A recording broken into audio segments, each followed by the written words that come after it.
ಧಾರವಾಡದ ವಾಹನ ಸವಾರರೇ ಸಂಚಾರಿ ನಿಯಮ ಉಲ್ಲಂಘಿಸಿ ನಿಮ್ಮ ವಾಹನ ಓಡಿಸ್ತೀರಾ?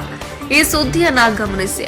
ಬೈಕ್ ಸವಾರರೊಬ್ಬರ ಮೇಲೆ ದಾಖಲಾಗಿದ್ದ 45 ಟಿಎಂಸಿ ಕೇಸ್ಗೆ ಸಂಬಂಧಿಸಿದಂತೆ ಸಂಚಾರ ಠಾಣಾ ಪೊಲೀಸರು ಅವರಿಗೆ ಇಷ್ಟುದ್ದದ ದಂಡದ ರಶೀದಿ ನೀಡಿ 50% ರಿಯಾಯಿತಿ ಅಡಿಯಲ್ಲಿ ಬರೋಬ್ಬರಿ 12,000 ರೂಪಾಯಿ ದಂಡ ಪಾವತಿಸಿದ್ದಾರೆ.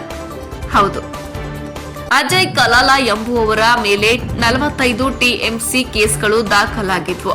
ಈ ರೀತಿಯ ಕೇಸ್ಗಳು ದಾಖಲಾದಲ್ಲಿ ರಿಯಾಯಿತಿಯಲ್ಲಿ ದಂಡ ಪಾವತಿಸಿಕೊಳ್ಳುವಂತೆ ಗೃಹ ಇಲಾಖೆ ರಿಯಾಯಿತಿ ನೀಡಿದ ಹಿನ್ನೆಲೆ ಪೊಲೀಸರು ಆ ಬೈಕ್ ಸವಾರನ ಮನೆಗೆ ಹೋಗಿ ದಂಡದ ರಶೀದಿ ನೀಡಿದ್ದಾರೆ.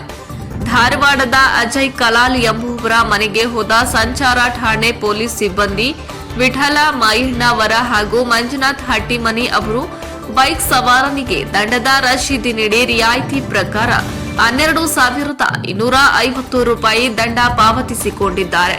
ಒಟ್ಟಿನಲ್ಲಿ ನಮ್ಮನ್ಯಾರು ಟ್ರಾಫಿಕ್ ಪೊಲೀಸರು ಗಮನಿಸಿಲ್ಲ ಎಂದು ಸಂಚಾರಿ ನಿಯಮ ಗಾಳಿಗೆ ತೂರಿ ವಾಹನ ಚಲಾಯಿಸುವವರಿಗೆ ಈಗ ಧಾರವಾಡ ಸಂಚಾರಿ ಠಾಣೆಯ ಪೊಲೀಸರು 50% ಆಫ್ ನೀಡುವುದರ ಜತೆಗೆ ದಂಡ ಪಾವತಿಸಿಕೊಳ್ಳುವ ಮೂಲಕ ಕಾನೂನು ಉಲ್ಲಂಘಿಸಿ ವಾಹನ ಚಾಲನೆ ಮಾಡುವವರಿಗೆ ಬಿಸಿ ಮುಟ್ಟಿಸಿದ್ದಾರೆ.